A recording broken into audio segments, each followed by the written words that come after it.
Hey guys, it's cbgray coming to you guys live with another Destiny video. How are you guys doing today? So, if you didn't just watch the Destiny 2 reveal stream, I can't even put into words how good it was. Just go watch it. Like, honestly, I mean, there were some things that obviously they couldn't show, but from what they showed, I'm so hyped for Destiny 2. I understand why they changed the game and why they needed to leave like old gen consoles behind just because of how good it looked for one. But it just really looked amazing. Like, I really was actually blown away by a lot of what was going on. Like, there was just so much, like, in that 1 hour that just got shown. I guess, yeah, it was about an hour, like, that I was not even expecting. So, like, we're gonna dive into a lot of it. Like, and I'm gonna have a lot of different videos too, breaking down a lot of the nitty-gritties of what really happened. But this is just kind of a general overview of what happens for the people who haven't watched it yet, and for the people who just want like a quick up-to-date, basically update on what happened. So basically, from the start, as you guys already know, what I'm huge on is story and on actual character development and all of that. And that was just there from start to finish, from the official trailer that will be live soon, which I think I'm gonna do a post reaction on, just to all the story missions and everything. It's just so much more cinematic than it's ever been, and even not even just for Destiny, but it just looks like more cinematics for just any game in general. Like, they're really doing it right. So I took some notes on what went down just so that I could like make sure I got the majority of it, just so you guys can know what's going on, like I said. And then we're gonna make more videos just diving deeper into everything that happened. Like, I want to put in videos for rapid fire just of everything that happened. So starting off, show Gull again at the very end of the story mission. So basically, guys, when they revealed the first story mission, it shows how basically Gull and the Red Guard basically come to Earth. They want the Traveler because Gull believes that he deserves the Traveler's light and that he's the chosen one based on all of the things that he's been through. So they immediately talked about how Gull's not like a brainless raid boss, basically like how the other ones, like maybe like Crota or Oryx, how they just want to kill us. Basically, they, at the end of the day, like, Oryx wants revenge, Crota wants to kill us, like, and Atheon, like, same with that. So like, Gull believes that the Traveler's light is his. So that's where they really prefaced it at first. So when you go through the whole story mission, basically we're trying to save our last known like safe spot, that we reside in the tower. We reside with the Traveler. That's the last like city that we reside in. So basically, at the end, we lose the city. We lost it. And the Vanguard, whether it's Akura, Zavala, Cave, they couldn't do anything about it. And they actually end up getting separated. And it talks more about that later.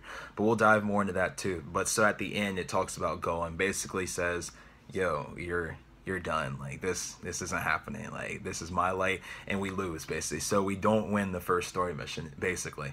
So let's dive a little deeper now into what else would happen. So within the trailer, they also showed new supers. So a Warlock now has almost like a Hammer-esque super, where basically pops radiance like normal, but then you just jump up and throw swords. Like, it's like, I don't know, like, I'm trying to think of like a very good like reference for what it looked like. Like, I'll show you on the screen, but I don't know, it's just really cool. Like, so basically, a Warlock will get a sword like super where you get to throw flaming swords, and it's probably gonna be ridiculously OP. I can already see it. But yes, that was the first thing. Warlocks get that was Warlock, sorry. Titans, they get what's it called? Here, I would have to go to it. But like but the Titan, and then there's the Hunter that that's gonna bother me actually now. Hold on one second, let me go look.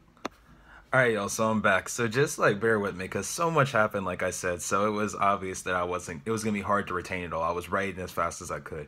But so the Warlock Super is called Dawnblader, so that's what that one's called with the swords, as we talked about. The Titan one's called Sentinel, and it actually, I don't know how I forgot this, because I made a video way back when talking about the Titan that got revealed on the Game Informer magazine, if you guys remember, that was holding up the shield like that. Well, basically, it was a shield. So to all the people that said it was a twirling hammer, this is an I told you so. So basically, it is a shield. It got confirmed. So a Titan basically can throw a shield. It was bouncing off enemies. It was just completely mangling people. It's just like we get to turn to Captain America. So the Titan super is called Captain America. So that's the second super. And then the third is the obviously the Hunter, and that's Arc Strider. And looks Blade-esque, but the Blade also gets the hunter also gets a sword, and you get to basically roam around and sword people to death. So pretty cool, a little similar to Blade. I don't know exactly how I feel about it until, like, I guess I really get my hands on it and see if it's different than Blade, but it definitely looks stronger than Blade, though. I know everybody always complains about how bad Blade is, so maybe this is its chance to be really, like, redeemed. So those are the supers. Then they moved on, talked about how we don't have to go to orbit anymore. So that's pretty cool as well. So if I'm on Earth, now if I want to go to Mars, I can just go to Mars. I don't need to go to orbit. They want to cut out the middleman. They said in a quote verbatim, they want to take out as many steps between my gun and an enemy's face as possible. So basically now we can get to wherever we need to get without having to watch our ship go in, watch the loading screen of our ship go back to another place. Now if I want to go from one place to another, I'm there. So that was pretty cool. With the patrol spaces now, when we go to different planets, they want us to be able to do a lot of different things. So what they introduced is there's treasure maps now, where basically we'll be able to follow different maps, which will lead to treasure. Sorry, I'm just looking at my notes. There's different lost sectors that where basically when you explore these lost sectors, there's going to be a boss at the end that you have to fight. So a lot going on in patrol, as well as also just different heroic modes actually too within it too, where patrols basically just aren't gonna be brainless anymore. There's gonna be public events that also have heroic aspects to them. So a whole lot going on in the patrol spaces where it's really not just patrol anymore. They want us to actually be able to explore the worlds. So I'm not gonna go in order with this because I just want to kind of go with what leads into what. But going off of being able to explore the worlds the way they really want us to, there's 4 brand new planets that are getting introduced. They said 4, but I mean, I don't really count Earth as one. But the reason why they count Earth as one is because we're going to the European Dead Zone, which is basically a camp that's like the last safe place on Earth that we reside in. Basically it looks like it's going to be a social space as well as a whole bunch of different stuff going on within it. So the European Dead Zone's one, so that's the first one. The second one is Titan, and Titan is the moon on Saturn, and that's actually where Lord Zavala goes to heal after he essentially loses in the first story mission. So all of the Vanguard gets separated, as I said before. So Lord Zavala goes to Titan, which is, I mean, kind of fitting, I guess. So it's pretty cool. I think Titan's the master race, and now we have a place we can go. So pretty cool. There's no place called Warlock or Hunter, so that's a +1 for Titans. So the third place, sorry, is Nessus, and that's basically where Cade goes. And this place has been completely overrun by Vex, and it's actually become almost what they called a Vex machine world. So basically Cade's over here, so it remains to be seen what he's doing there. But basically this is where he goes for refuge after the story mission, because apparently he tries to take on what we couldn't finish for himself in his own way, and they said that it goes sideways. That's what they said in the reveal. So it remains to be seen what's going on with that. Lastly, there's Io, which is a moon on Jupiter, and this place looks really cool because this is almost completely liquefied. It's all water, almost waves everywhere, storms. Like, it looks very like, no, that actually might have been Titan. So I want to make sure I get everything straight. I think Titan's the place that has all the waves, and then Io, the moon of Jupiter, that's basically actually the last place the Traveler touched. I want to make sure I get that right. I don't want to get things wrong. There's a lot going on. But so Io was the moon of Jupiter, and it's actually the last place the Traveler touched, which makes it a very sacred place, and that's why Akora goes there, and that's why the Warlocks go there, because there's a lot of lore involved, and it's just very sacred, and Warlocks care more about the more sacred aspects of Destiny more so than Titans and Hunters. So that's really what goes on. That's where our 3 big Vanguard characters go. So those are the 4 new worlds basically. And then they moved on to talking about how Crucible is going to get a big change, where now every single mode is 4v4. So not sure how everybody's going to feel about that. I'm assuming that means that Trials of Osiris is going to be 4v4, which is a new aspect, but they believe that it's going to be more interactive. They said it's going to be the best Crucible that there's ever been. So they said the new game mode that got revealed is called like Countdown, I believe, and they haven't explained too much of how it's going to go yet. I'm assuming that, literally I'm recording this while people are playing the game right now. So I'm sure by the time this video is out, there's gonna be more on Countdown, but know that that's one of the new modes, and basically everything's 4v4. So let me know how you guys feel about that, especially when it comes to like trials and a lot of different things. So another big thing going off of that they talked about was that they don't want to leave a lot of people behind. That out of everybody that played Destiny, only 50% of the community finished a raid.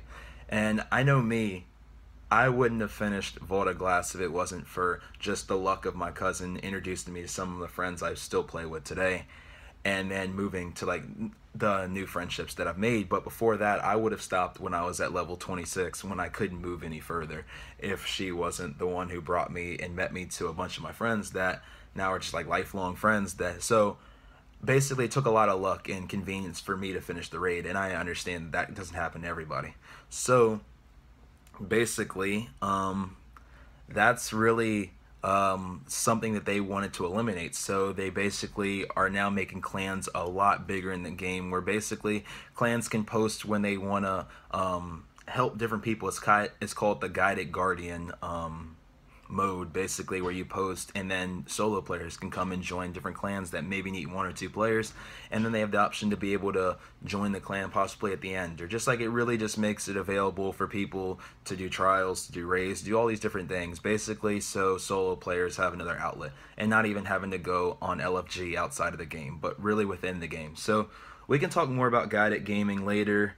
But that was the majority of the things that I wanted to cover. They didn't really go further into the raid. Obviously there's going to be a raid, but they want to talk about that at a later time.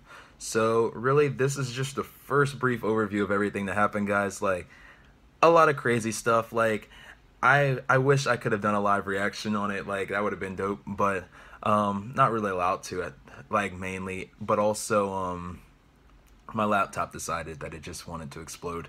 So basically that's all, guys. Like, we're gonna have a bunch of smaller videos coming up. Just be on the lookout. We have a lot to discuss, but I just wanted to get this video out to you guys now, basically on everything that happened. So let me know in the comment box below what you guys think. Let me know your initial thoughts, predictions, just how you're feeling about literally everything from the new supers to the crucible modes to the planets to literally everything, guys. We have so much to talk about. So we'll talk more soon, guys. And I just want to let you guys know that I think that so far Bungie's doing it right.